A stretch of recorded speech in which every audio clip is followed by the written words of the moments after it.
Hi, Violet here. I haven't been on for a while, but I thought I would show a few things that I haven't showed before. I found this really old brush at a garage sale, and I loved the picture of the lady on it. And it is old. You can see the brass or whatever is turning color. The back is pretty dark, but I don't want to wash it because it might ruin the picture. But I really liked the lady, and I think I paid $1 for it. This one I have done before, where I took the back part of the mirror off and inserted a picture.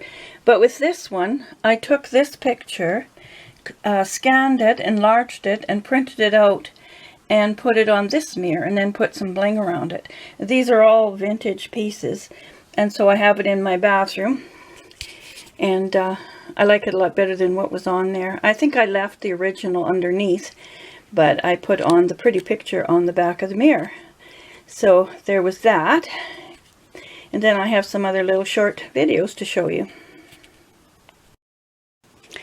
I ordered this magazine. It's the Young Ladies Journal from 1891. And it was on eBay. It's in fairly bad condition, but I just wanted to have a look at them and see what's in them. There is some really nice pictures that a person could scan and use, and it's interesting reading the ads and seeing the different pictures. Some people I noticed the lady was using these pictures to make a journal. She used the originals, but I think I will scan them and print them out. Then also we were thrift shopping, which we do very rarely, and I found some magazines. This one is called Belle-Amour Jewelry. This one is a Stampin' Up. I don't know, maybe it's a catalog, just for ideas. This one is called Reinventing Chenille, and I'm not sure. Fresh Sewing Projects and Techniques. It looks interesting anyway, I'm not sure.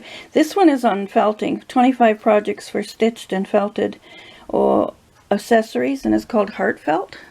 I like to do felting. Then my hubby found me 6 newer Victoria magazines, and I collect these. I have the very first ones that came out, and I have almost all of them for a lot of the years, and then they changed it to be more modern, and I don't like it quite as much, but they're very interesting, and they have beautiful pictures and ideas just to look through, decorating, all kinds of stuff.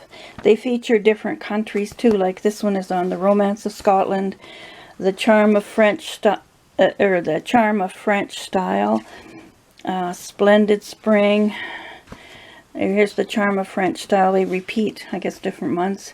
The Christmas one, and Starting Your Dream Business. So those were really nice. And I found another book that I'm going to show you, or magazine that I'm going to show you. I think they were like 25 or 50 cents each, so they were really a lot less than what you would pay if you bought them, and lovely to look at during these cold winter days when we're more or less isolated. I've also been trying my hand at making dangles. A lot of people are making them, and I just thought I couldn't get the wire to make the loop at the top, but I just kept practicing, and eventually I've got it pretty good. And I make dangles to match my different purses, which match my different coats and outfits. So there's the green one. I still have to learn how to make it more balanced, and I think one fell off of there. And this is the red one, and how I got interested in doing this is Dee Dee from Elegant Embellishments sent me this one Christmas when I won a draw, and so I added it to that and made lots of other red beads for my red velvet purse. These disco balls with the silver rhinestones really add a nice flair to it, but I had lots of these red glass beads. I especially like using the glass beads, so I'm going to make some more in different colors now that I figured it out a little better, and I sent for different rings and different findings so that they're a little easier to make. So that's another thing I've been doing.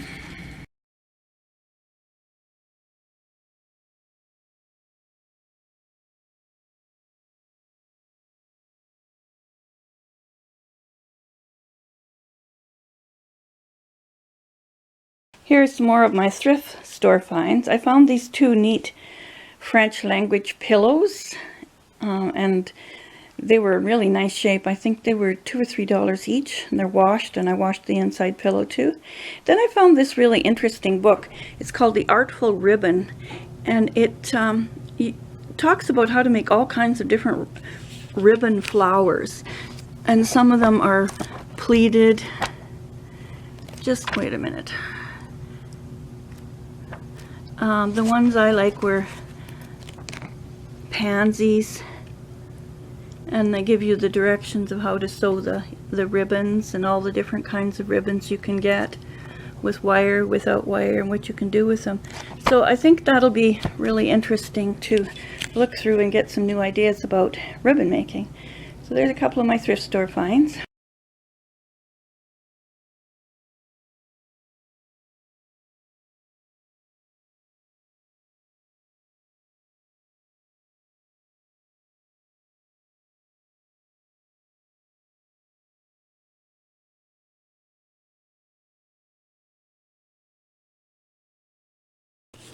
Another thing I've been working on, even though it's after Christmas, I want to make a lot of these for next year.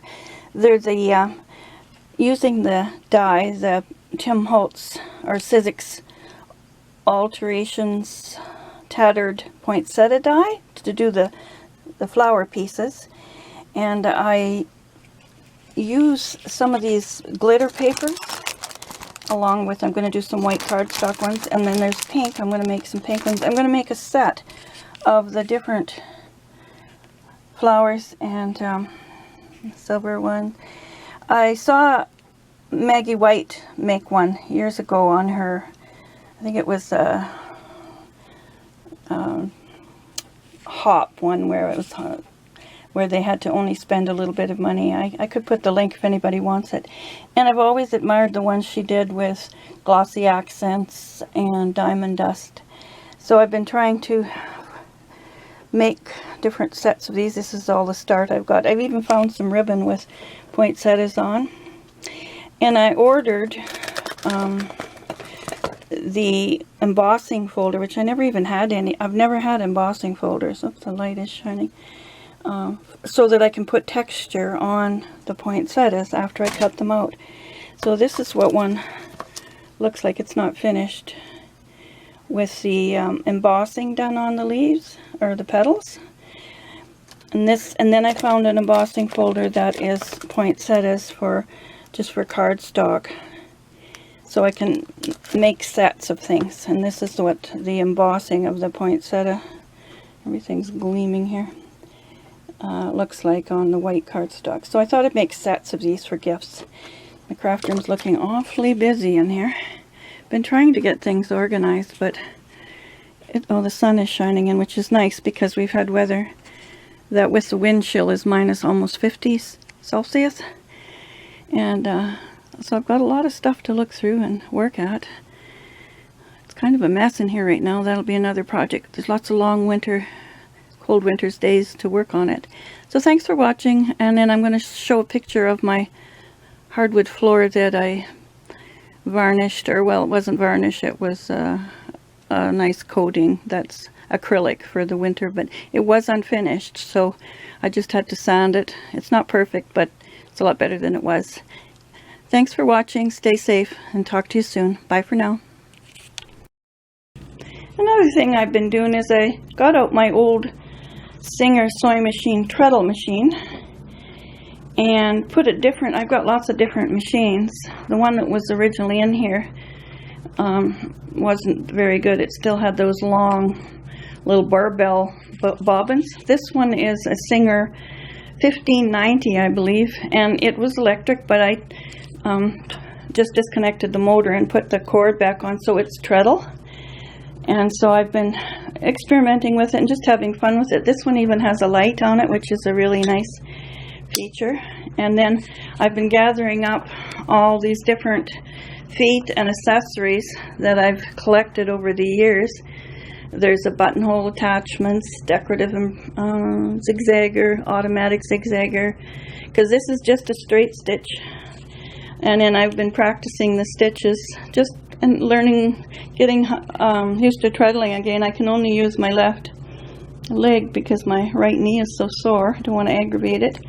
But it's fun to see these different old attachments, how they could actually get quite a few different stitches out of these really old machines. So I've just got it sitting in my kitchen for now because I'm kind of running out of space. But the drawers were broken, and when I moved to everything to this house, I had to reattach the drawers, and I did some of the veneer was coming off, so I filled it with plastic wood, and then I have to stain it or something. I'm not in the mood to redo the whole cabinet. So anyways, I've been doing that, and I'm just having fun playing with it and oiling it and cleaning it. So those are the things I've been up to. Bye for now.